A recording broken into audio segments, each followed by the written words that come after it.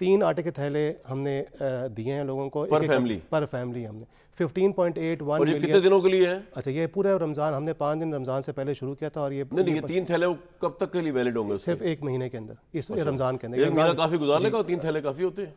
हाँ जी, कैलकुलेशन के मुताबिक किस तरह फर्क हुआ है, किस तरह इसमें फ्रॉड नहीं होगा, किस तरह ये ट्रांसपेरेंट अब हर खानदान पीछे बैक एंड पे खानदान पूरा इंटीग्रेटेड है सारे सिस्टम के साथ। सही है। कोई भी एक बंदा फर्द आएगा खानदान का, वो लेकर वो थैला स्कैन, उसका स्कैन होगा आईडी कार्ड, वो थैला लेगा, उसके बाद वो चला जाएगा।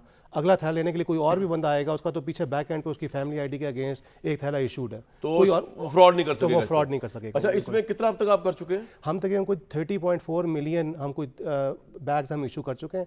अब तक तकरीबन कोई 11 मिलियन फैमिलीज हमारे पास आ चुकी हैं। लोगों को ना बड़ा वो भी होता है कि शायद मोबाइल के ऊपर जो है ना वो मोबाइल ऐप चलते नहीं ज़्यादा, मुझे इसका तो पता नहीं, मैंने चेक नहीं किया। आपने क्या इसमें एफिशिएंट सिस्टम, क्योंकि लोड बड़ा पड़ जाता है ना अचानक। आप अंदाज़ा लगाएं कि इस वक्त के ये 30 मिलियन से ऊपर बैग डिस्ट्रीब्यूट हुए हैं और आज हमारा 15वां दिन था। 15 दिन आपके ख्याल में पंजाब में गुर्बत की क्या पोजीशन, कितने लोग हैं ऐसे? देखें, जो ये तो इट इज़ एनीबॉडीज़ गेस, बट लेकिन जो BISP का डेटा है वो ये कहता है कि PMT 60 से कम जो है 15.8 मिलियन फैमिलीज़ है। और अभी तक आपने कितना वो किया? हम लोग इस वक्त तक 11 मिलियन फैमिलीज़ को हम लोग रीच आउट कर चुके हैं हम लोग। और अब और ये अभी हम 15-14 दिन के अंदर हमने किया है। और अभी हम 47 मिलियन टोटल बैग्स देते हैं, हम 30.4 मिलियन दे चुके हैं, विच इज़ अप्रॉक्सीमेटली 60-65%। ये तो बड़ा ज़बरदस्त इनिशिएटिव है फिर। और ये बहुत फास्ट इसकी प्रोसेसिंग होती है। हर DC ने बहुत इस पर काम किया है। तो आप इसके आटे के अलावा और चीज़ें दे सकते हैं लोगों को ना, इस तरह मोबाइल ऐप? अब इसके बाद रमज़ान के मेरे ख्याल से तो आप पेट्रोल भी दे सकते हैं अगर देना चाहें तो। इसके मुताबिक मल्टीपल दे सकते हैं। अभी जो गवर्नमेंट प्लान कर रही है वो एक प्लान कर रही है कि रमज़ान के बाद हर महीने उनको लोगों को सब्सिडी दी जाएगी। ये आपकी निगरान गवर्नमेंट जी जल्दी प्लान कर ले, क्योंकि कल आ रहा है सुप्रीम कोर्ट का फैसला, तो पता नहीं प्लानिंग जो है वो जल्दी अगर हो जाए तो बड़ी अच्छी बात है, वरना तो प्लानिंग धरी की धरी ना रह जाए आपकी। लेकिन मैं अप्रिशिएट करता हूँ इसको, और इसको एक्सटेंड करना चाहिए। आपकी गवर्नमेंट रहे या ना रहे, जब तक भी रहे, अगर रहे तब भी पेट्रोल वगैरह, जिस तरह मुसद्दिक मलिक साहब कह रहे थे कि जी हम गरीब लोगों को जो है वो सस्ता कर देंगे, 100 रुपये सस्ता कर देंगे, तो उसमें इस तरह की मोबाइल ऐप ये बड़ी ज़बरदस्त चीज़ है, उसमें भी इम्प्लीमेंट हो सकती है। उसके ऊपर भी मुसद्दिक मलिक साहब हमने काम शुरू कर दिया, हमने वो भी तो इंशाल्लाह। क्रॉस फिंगर्स कल के फैसले के लिए कि कल क्या फैसला होता है, क्योंकि कल का फैसला जो है बड़ा इंपॉर्टेंट होगा आपकी ऑब्वियसली निगरान हुकूमत के सेटअप के लिए भी। लेकिन रिगार्डलेस ऑफ दैट जो भी हो, ये इसको करना चाहिए। और इसमें आप क्या वैरायटी हम लोग इसमें गवर्नमेंट जो है ना, इसमें वीट रिलीज़ करती है गवर्नमेंट, वो भी इसमें पूरा ट्रैकिंग सिस्टम है। वीट रिलीज़ करके फ्लोर मिल्स जाती है, 998 फ्लोर मिल्स को इन्होंने तकरीबन कोई 4,90,000 के करीब इन्होंने मीट्रिक टन इन्होंने आटा इशू किया उन्होंने। उसके बाद उन्होंने क्रशिंग की 70-30 के फार्मूले से, उन्होंने आगे DCs को वो आटे के बैग दिए। वो 11,700 डिफरेंट सेल पॉइंट्स है जहाँ पे हमारी डिस्ट्रीब्यूशन हो रही है। वहाँ पे पूरी सप्लाई चेन को मैनेज करें। कहीं पे एक पूरे पंजाब में? जी, पूरे पंजाब में 11,700 है। कहीं एक जगह पे ऐसा नहीं हुआ कि वहाँ पे आटे के बैग ना हो और लोग वहाँ पे आ रहे हैं। तो पूरा ये सिस्टम एक पूरा फ्लॉलेसली पूरा मैकेनिज्म में चल रहा है, जिसमें हर बंदा, चीफ मिनिस्टर साहब खुद इसकी निगरानी कर रहे हैं, चीफ सेक्रेटरी साहब इसके बहुत शुक्रिया जी। ये अच्छी चीज़ को अप्रिशिएट करना चाहिए, उसको और एक्सटेंड करना चाहिए। और कल जो है ना वो बहुत चीज़ों का फैसला हो जाएगा और सुप्रीम कोर्ट में नज़रें सबकी, और कल उन्होंने जो है महफूज फैसला सुना देना है। कल के बाद पाकिस्तान की शायद एक और ही तारीख लिखी जाए, वो वाली नहीं जो कही जा रही है बड़ी कोई तारीख, कुछ और भी हो सकती है तारीख। एक कल तक के लिए दीजिए मुझे इजाज़त।